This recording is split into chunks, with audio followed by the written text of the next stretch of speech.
Narito na ang mga nagpapagang balita.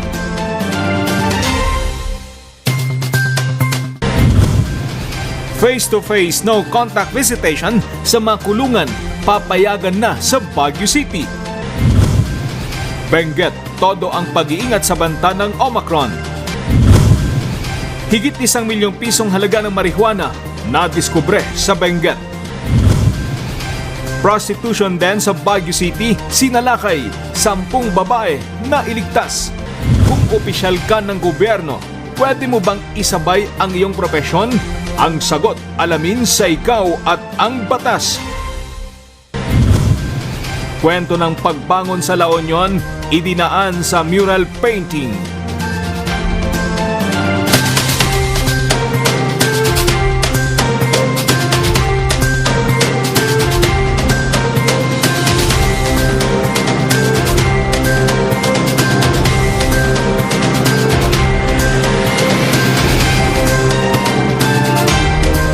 Live from the studio of RNG Luzon, this is Luzon Headlines.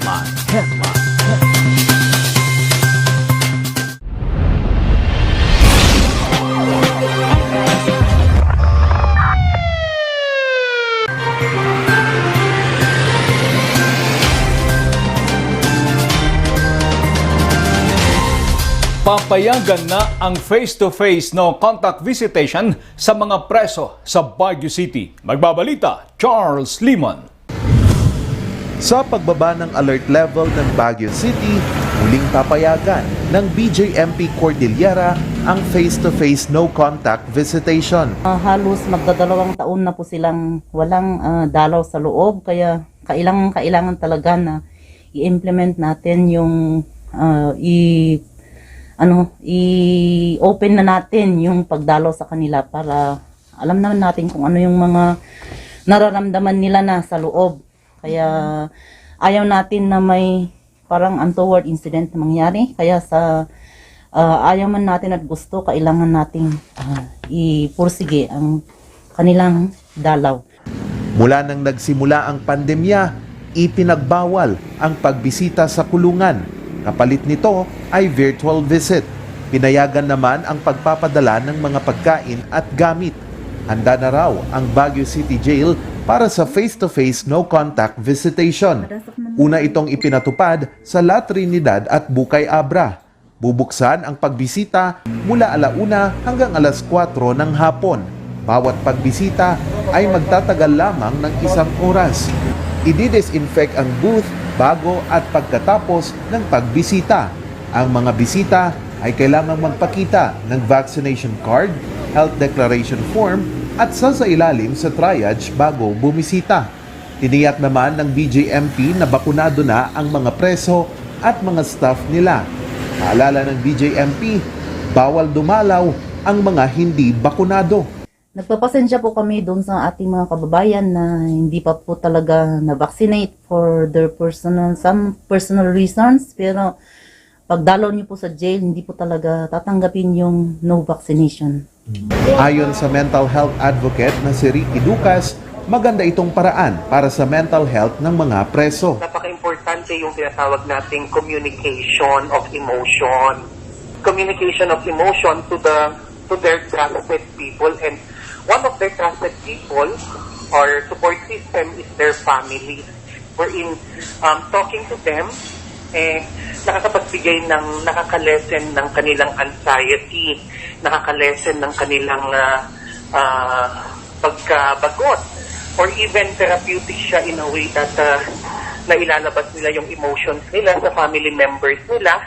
Sa obserbasyon ng BJMP CAR, may ilang preso ang nagpakita ng senyales ng mental health problem dahil na din sa kawalan ng dalaw sa mga mahal sa buhay o pagkabagot sa loob ng kulungan. Magsasagawa pa ang BJMP Cordillera ng inspeksyon sa Baguio City Jail, female at male dorms bago buksan ang pagdalaw. Charles Nicolimon para sa Luzon Headlines. Dahil sa banta ng Omicron, maghihigpit pa rin ang pamahalang panlalawigan sa pagpasok ng mga bisita. Magbabalita, Randy Guzman. Dahil sa banta ng Omicron, nagpasya ang pamahalaang panlalawigan ng Benguet at ang Provincial Agency Task Force na ipagpatuloy ang pagpapatupad ng istriktong protocols at guidelines. Sa madaling sabi, kailangang magpakita ng RT-PCR results of vaccination card ang mga hindi residente na nagbabalak pumasok sa probinsya. Kung hindi dala ang mga ito, kinakailangang dumaan muna sa triage. Mga lokal na residente lamang din ang pinapayagan sa mga tourist spots sa probinsya na muling nagbukas at hindi pa sila tumatanggap ng mga bisita mula sa ibang lugar. Papayagan lang ang mga mass gatherings basta't 70% lamang ng minimum capacity ang dadalo. Para naman sa mga lamay, 4 na araw lamang ang papayagan. Hinimok din ni Governor Melchor Diclas ang mga residenteng hindi pa nagpapabakuna na magpabakuna na upang maging protektado sa sakit. Sa kasalukuyan, 4 ang bagong kaso at 71 ang kabuuang aktibong kaso ng COVID-19 sa probinsya. Rendy Guzman para sa Luzon Headlines. Nagbigay-pugay naman ang Police Regional Office Cordillera sa DOH Cordillera. Kung bakit alamin sa pagbabalik ni Randy Guzman. Bilang tanda ng pasasalamat sa pakikiisa sa kanilang mga programa, isang parol ang natanggap ng Department of Health Cordillera mula sa Police Regional Office Cordillera. Ilan sa mga programang ito ay ang mga bakuna programs at ang pagbibigay ng mga oral health protection. Sa Barangayanihan Projects po nila, tayo po ay sumusuporta sa pamamagitan ng pagbigay ng mga different logistics, lalo na sa para sa mga bata. Like we have for the oral health, we have the essential oral health care packages. Kasi nga po, ang pinopromote natin is the oral health for children. So we have dental kits. So we also have alcohols, we have face masks, we also have bags from the Adolescent Health Program. Ikinagagalak naman ng DOH ang pagkilalang ito ng PROCOR. Yes, we are very thankful for our partners kasi nga po, we have a common goal and that is for the wellness of the community. Pare-pareho lang naman po yung goal natin. Ang maganda doon is nagtutulungan po tayong lahat. Rendy Guzman para sa Luzon Headlines.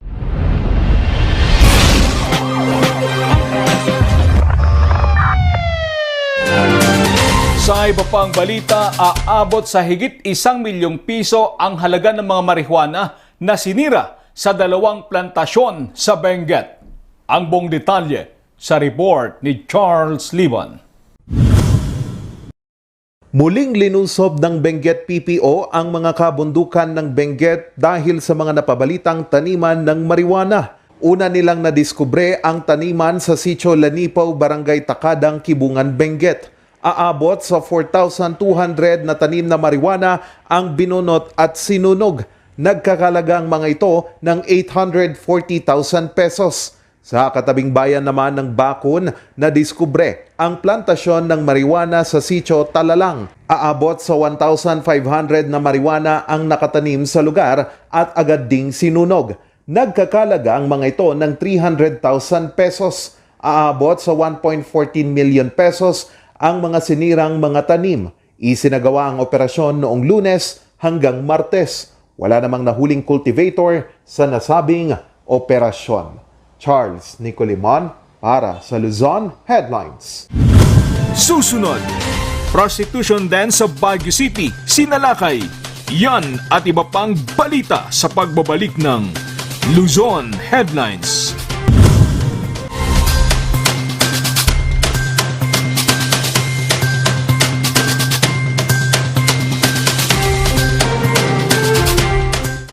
Coronavirus.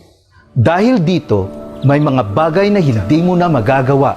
Ngunit, may katuwang ka. PDA or Pau de Arco Herbal Capsule na may antiviral quercetin at immunity booster. Mag-PDA or Pau de Arco Herbal Capsule araw-araw. Para iwas sakit, iwas virus. PDA. Proteksyon, depensa, alay sa kalusugan. PDA or Pau de Arco Herbal Capsule is available in all leading drugstores nationwide. Another quality product of Aldrich Corporation. For better life.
Kapag lumapit o dumantay sa linya ang mga sanga ng puno, maaari itong makaantala sa daloy ng kuryente. Kapag lumago ang puno at pinutol mo ang sanga, kakapit ka pa rin sa puno na maaaring daluyan ng kuryente.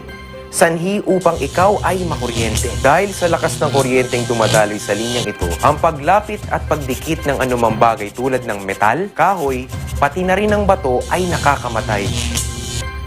Ang paalalang ito ay mula po sa NGCP. Masakit ba ang likod, ang kasu-kasuan? Namimitik o masakit ang iyong kalamnan? May rayuma, arthritis o nahihilo?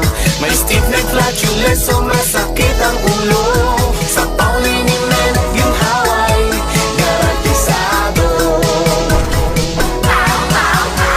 Pauliniment, isang pahid ka lang. Dahil walang out sa Pau!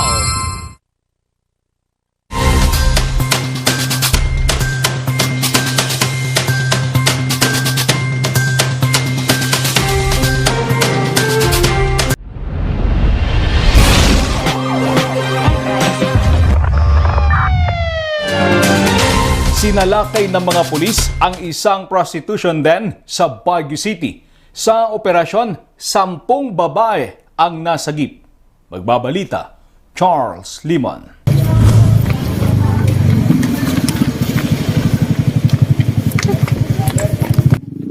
Binasag ng mga miyembro ng Regional Special Operations Group ng PNP Cordillera ang kasiyahan sa bar na ito sa Marcos Highway, Baguio City. Sa report na nakarating sa mga pulis, ibinubugaw daw ang mga babae sa bar na ito. Ito lahat ng customer. Sa surveillance video na ito bago ang operasyon, kita ang babaeng ito na walang saplot habang sumasayaw sa harap ng kalalakihan. O lahat ng babae, hiwalay! Kaya naman, ikinasa ng RSOG, DSWD Baguio at WCPD ng BCPO ang operasyon. Sa operasyon, naaktuhan ang dalawang ito nakakatapos lang magbigay ng serbisyo. Tapos na ba kayo, mister? Ano meron dyan? Labis na ikinagulat ng mga customer ang operasyon. Nagturuan naman ang mga operator ng bar, pero hinuli rin sila. Kinilala itong sina Roldan de la Cruz, 38 anyos, at Louie Macatuno, 33 anyos. Ayon sa mga pulis, ang dalawa ang siya ring nagbubugaw sa mga kababaihan. Naharap ang dalawa sa kasong human trafficking. 10 babae ang nasagip ng mga otoridad. Ipapasara naman ang nasabing bar at kakanselahin ang business permit nito dahil sa paglabag sa IATF protocol at ordinansa ng pamalang lungsod. Pagbubuga ko human trafficking. Charles Nicolimon para sa Luzon Headlines.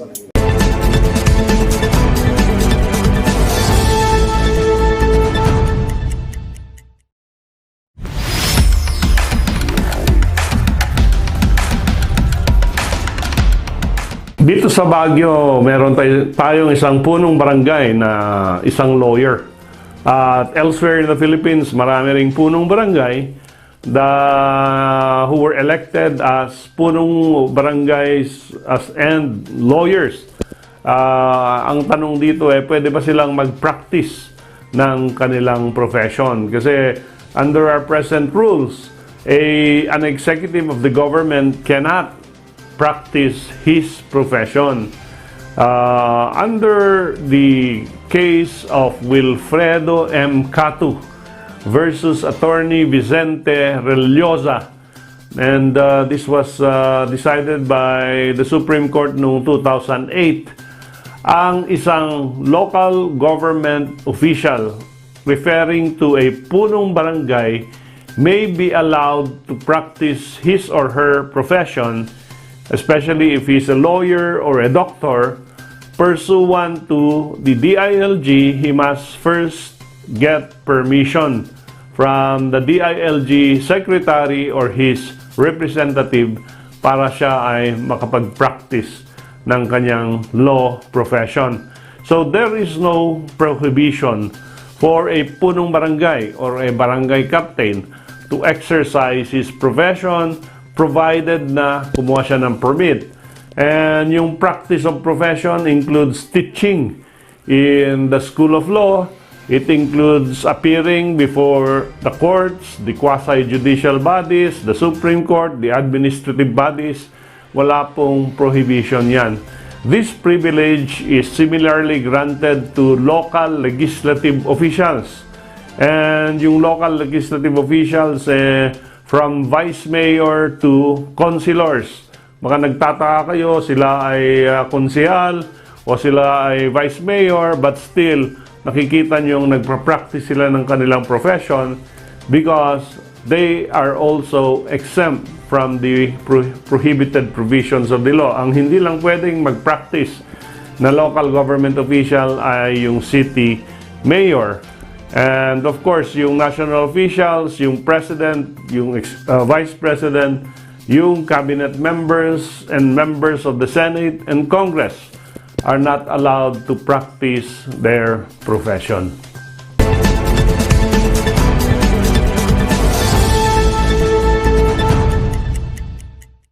Ang bahaging ito ay hatid sa inyo ng Pines Estate and Gaming Corporation. Susunod, kwento ng pagbangon sa La Union, idinaan sa mural painting. Abangan sa pagbabalik ng Luzon Headlines.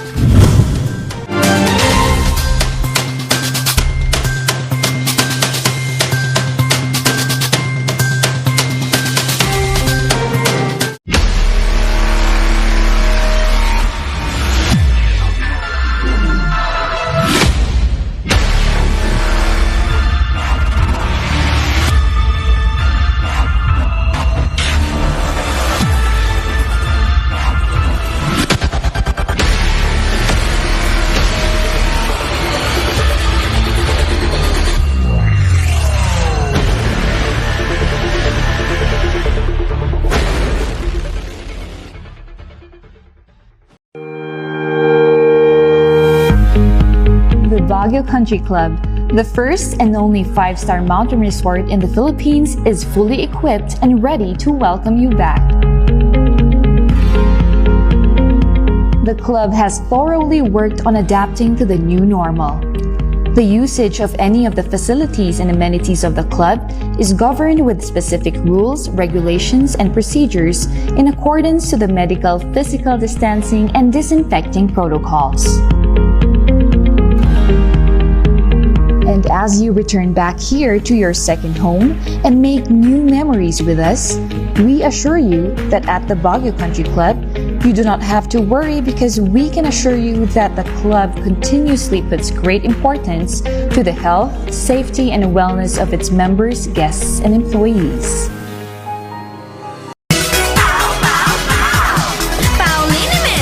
Masakit ba ang likod, ang kasu-kasuan? Namimitig o masakit ang iyong kalamnan? May rayuma, arthritis o nahihilo? May stiff neck, flatulence o masakit ang ulo? Sa Pauliniment, ginhaway, garantisado. Pauliniment, isang pahid ka lang. Dahil walang out sa PAO!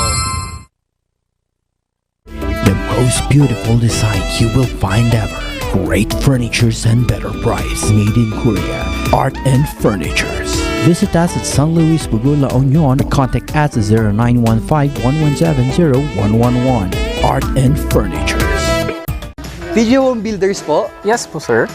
Sir, paano po umorder online ng mga hardware supplies? Punta lang po kayo sa facebook.com/tghomebuilders at i-message nyo na lang po kami doon at mayroon lang pong sasagot sa inyo. Sir, ang TG Home Builders po ay isang tindahan na nag-o-offer po ng mga finishing material. Easy to install at mas makakatipid po sila ng oras at sa pera po nila. Mas concentrated po kami sa mga modern materials. TG Home Builders, we turn houses into homes. Coronavirus. Dahil dito, may mga bagay na hindi mo na magagawa. Ngunit, may katuwang ka. PDA or Pau de Arco Herbal Capsule na may antiviral quercetin at immunity booster. Mag-PDA or Pau de Arco Herbal Capsule araw-araw. Para iwas sakit, iwas virus. PDA. Proteksyon, depensa alay sa kalusugan. PDA or Paudi Arco Herbal Capsule is available in all leading drugstores nationwide. Another quality product of Aldrich Corporation.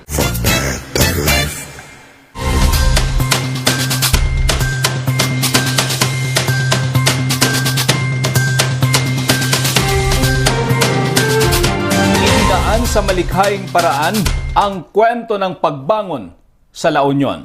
Yan ang kwentong ibibida ni Randy Guzman. Kung ikaw ay mahilig kumuha ng Instagrammable photo, swak sa iyo ang iba't ibang murals sa mga bayan sa La Union. Eagle of the North at Basilica of Our Lady of Charity ang makikita sa mural ng Agoo. Pawikan, surfers at ang napakagandang alon naman ang sabayan ng San Juan. Frontliner, magsasaka at mangingisda naman ang ilan sa mga pwede mong maging background sa mural ng San Fernando. Parte ang mga ito ng programang Sininggaling for Recovery and Healing ng Pamahalaang Panlalawigan ng La Union at Provincial Tourism Office. Sagot naman ng Boys and Paints ang lahat ng mga pinturang ginamit sa mga murals. Ang ating Maris de Aglawlaw Pride of Place Mural Painting Competition. And ito nga po, we have pre-selected trained visual artists who partnered with our local government units to create a mural artwork in the respective public spaces, particularly those na pinagmamalaki nating lugar, mga tourist destinations ng La Union. Mensahe ng mga murals na ito ay ang pag-asa at pagbangon ngayon sa kinakaharap na pandemya. Ang advocacy po, ang pinopromote po ng ating programa ay ang recovery at healing for the not only for the tourism sector but also for the culture and arts sector natin. So we are making use of this platform, our artists, our local talents, para maging part sila ng ating recovery and showcase our resiliency as a people of La Union. Inaanyayahan ni Cortez ang lahat na bisitahin ang mga nagmistulang bagong tourist spot sa probinsya. Wala daw dapat ipangamba dahil maluwag na ang travel restrictions. Randy Guzman para sa Luzon Headlines. At yan ang mga balitang nakalap ng Luzon Headlines ngayong araw. Maraming salamat at muli, magandang gabi po sa ating lahat.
Up a shout of praise now. Oh yeah. Only one name. Nations bow, mountains shake at the sound of just one name.